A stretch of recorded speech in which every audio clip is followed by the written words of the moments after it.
Not green. Maybe more green. Wait, let's do this green.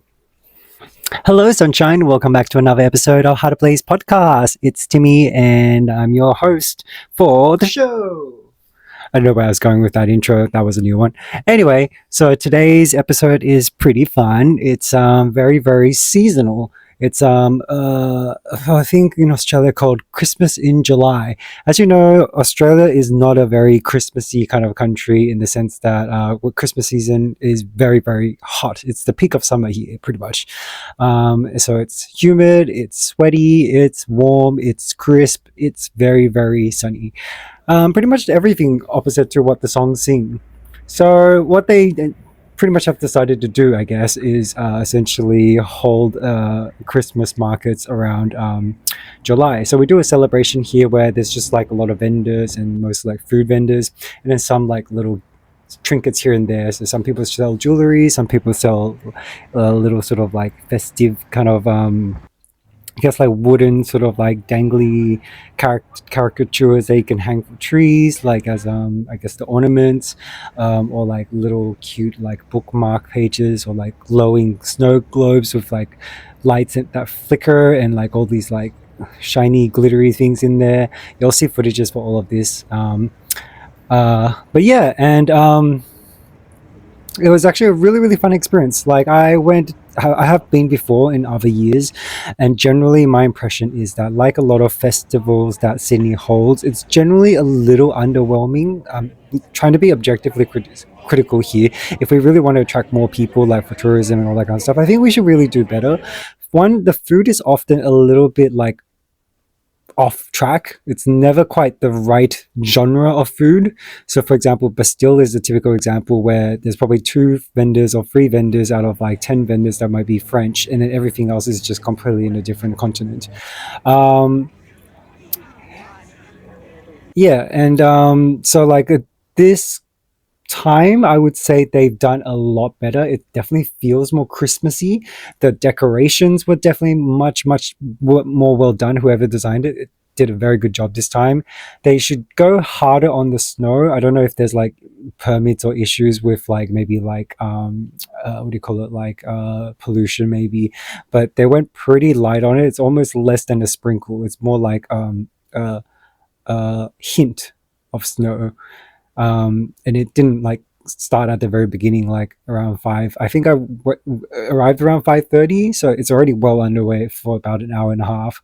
But yeah, anyway, the part of the experience that was fun was, so what I did was I basically came in through one side near the Christmas tree, and that was kind of like the midpoint. There's kind of like, think of it like more like an L-shaped alleyway, and it's pretty crammed full of stuff, so it's nice, and the crowd was busy but not that bad. I think by the time when I was leaving around sort of 7:30, that's when it was kind of starting to get to my head a little bit, where it's like, it's a little too much for me.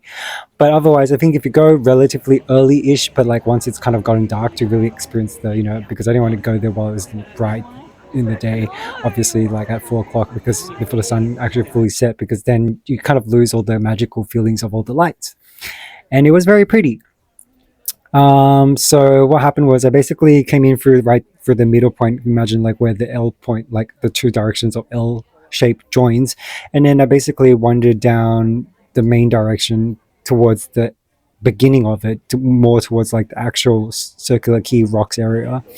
If you don't know, it's at the Rocks in Sydney, sort of like city area near the wharf.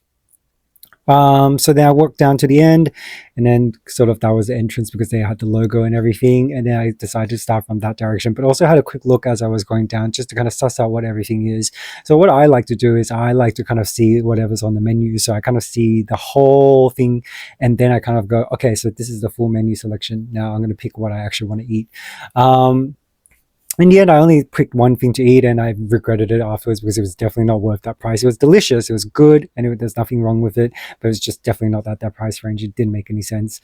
So I ended up kind of losing my appetite for that, and I ended up going to Woolies instead and just getting some snacks. Made a lot more sense.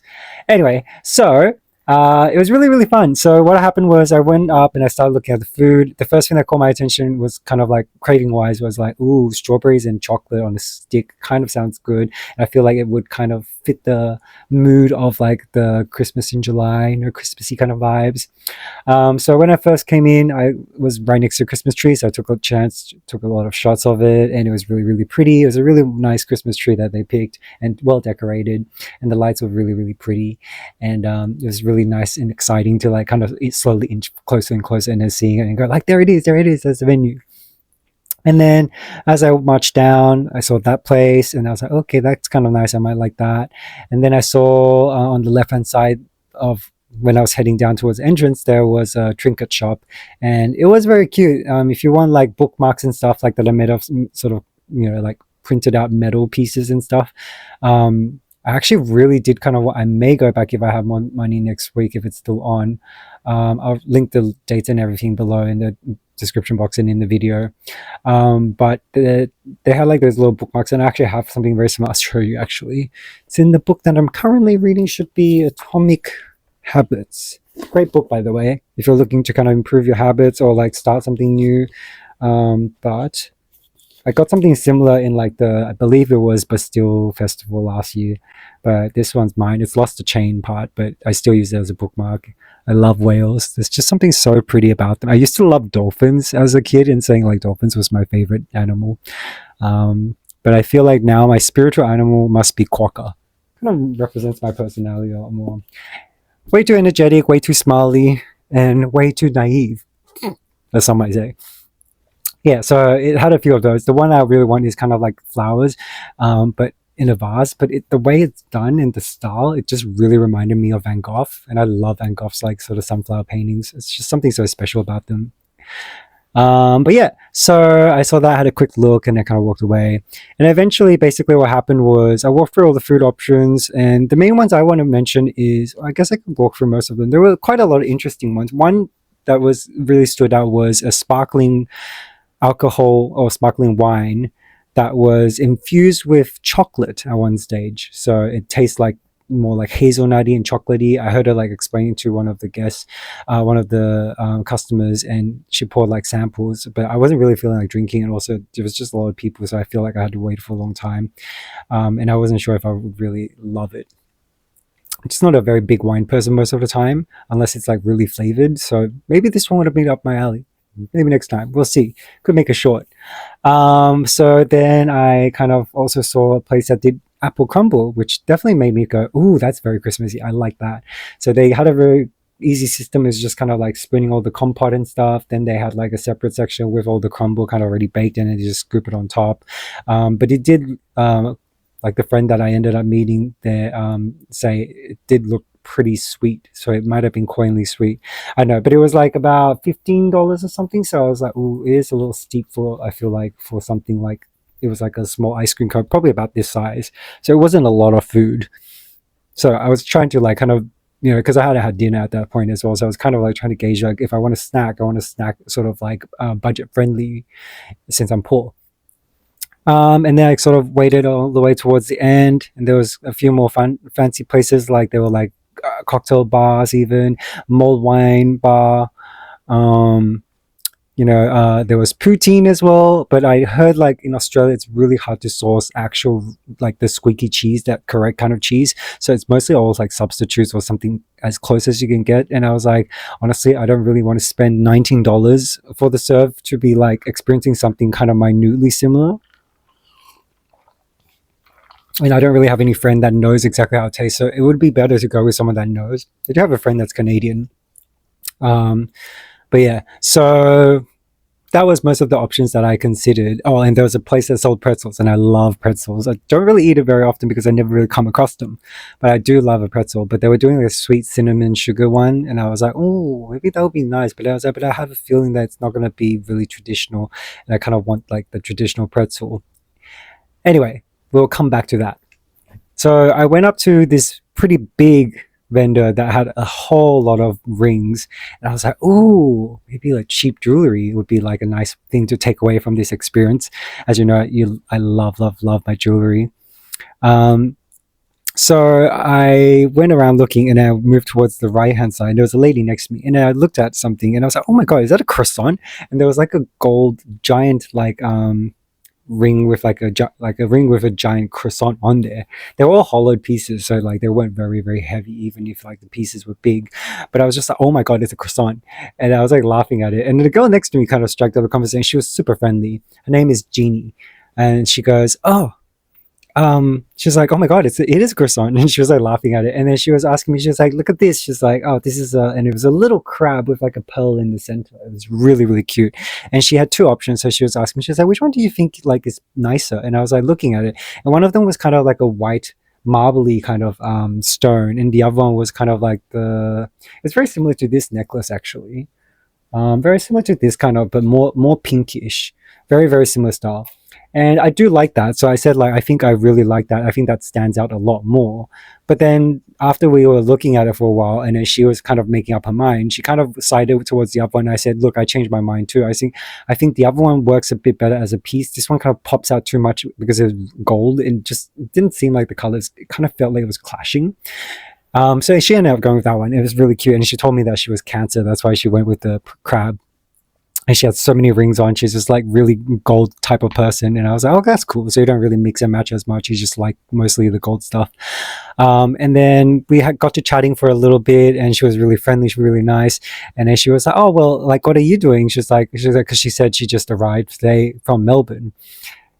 And then she was like, oh, do you want to like hang out for a bit? Like, do you want to go for a walk together? Like, if you're not like doing anything or without a plan. And I said, yeah, I just wanted to explore for a bit. So I was like, happy to go for a walk with you. So we ended up exploring the whole thing again because I already had pretty much finished it at that point. I just kind of circled back to like get the ring and see if there's anything I wanted.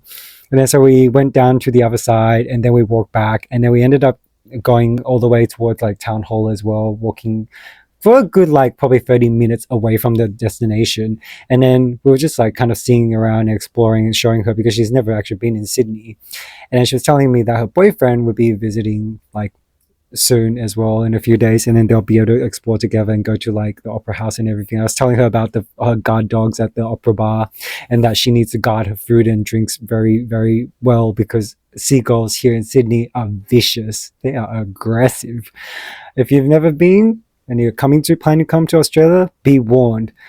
Fight them off like your life depends on them. They're very fast with your food. Just 1 second not looking at your food, you basically saying goodbye to them. It's bad. It's bad at like the fancy areas actually. So they have a dog that kind of circulates around that bar because like it basically fends them off and acts as a like sort of like, you know, like some places putting up like an owl statue. It's basically doing that same job, but better because they're cute as well. Anyway, so we ended up walking and talking, and then it was really, really fun. And she said, you know, she's always had a lot of gay friends, and she said, like, so it's actually really nice to meet me, like, and you know, and we ended up swapping Instagram. And I was telling her about a book like that I read. I'll try and post it here because it's actually a really, really good book. And I might mention it quickly. It's basically about negative bias of the mind. So if you're wondering why we often hear a lot of positive things and then one small negative thing stays with us, it's apparently the way they explain it is imagine if you were a caveman and you make one small mistake or one small judgment mistake. It basically means you're dead. Like you'll be hunted down and eaten. And even though the times have changed and our mistakes can vary from things like maybe missing the train or missing your breakfast or something like that, or burning some food, your brain doesn't necessarily distinguish that because it still hasn't really fully evolved away from that yet. So the negative bias stays there in an act of trying to survive. So then it kind of just continues to function the same way. So it would be like, well, that's good. Good stuff is good. It's not relevant. We need to survive. So it will blow up all the possibilities, especially around negative options, so that you stay vigilant and try to survive and not die. But you can train your brain and focus more on good things that happen that day and live like in the blissful moments and extend that kind of feeling as much as possible. And the longer you do that and more frequently you do that, then your brain will eventually be nurtured and become more positive biased. Like all neurological stuff, same with like substance abuse, etc. You can always train your brain to kind of reroute and do things. It is very impressive organ. Anyway, so eventually she was like, "Oh yeah, we should probably head back though because I have like this much time left for my parking meter," and it was yeah definitely like I think it was like 40 minutes left, and it took about almost 20 something 7 minutes to like get back anyway. And then we were saying that we will catch up again when she comes back with her friend because they're only here for a few days for this round of the trip. But it was really, really cool. She was a really, really cool girl, really, really sweet, and really easy to talk to, really, really friendly, and has a lot of experience. And she had very, very high standards for work and everything. And she had a very good boyfriend, judging by the sound of it, which was lovely. And we did swap stories about like past exes where it was like just terrible people, you know, and we talked about how women have to deal with like mama's boys. And I said, I've dealt with one myself personally. And she was just like, oh God. And she told me her story about narcissists. It was tea. Anyway, it was really great. It was really fun. And she was so sweet. She even like when I walked her to her car, she was like, oh, well, where do you live? Do you want me to drive you home? And I was just like, oh God, no, that's fine. I was like, I don't love like sitting in a car when like I've just met someone, to be honest, but like you know, and it's not nothing to do with her. It's just like she's a lovely girl. I'm sure it would have been fine, but I was actually pretty hungry and I kind of wanted to eat the food at the time, so I was like caving into my cravings. So I said, "Oh, that's so sweet of you." I said, "Totally fine." I was like, "But let's keep in touch." And so she's like on my Instagram now. And after she drove off, I went back and I got the pretzel, but the cinnamon sugar one, and pretty much took a bite of it and immediately regretted that I spent $9 on that because it just tasted like a really, really fluffy, really decent, really well made donut indeed. But and the cinnamon sugar coating was like perfectly flavored, but just you know, like Krispy Kreme probably tastes like, how much does Krispy Kreme charge for like one donut? I have to look it up and probably here, but even that, like, you know, loaded up, like probably would be like less price than that for one.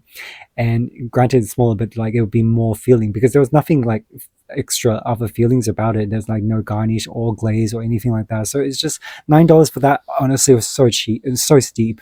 And I went back to look at the strawberries, and the strawberries on a stick was like next on my list. I didn't really want the crumble. I didn't really want anything too hot, actually, funny enough, because it's the cozy stuff to eat. It was very popular though. I saw a lot of people buying it. But a strawberry on a stick was like maybe 4 or 5 strawberries, and it was $12.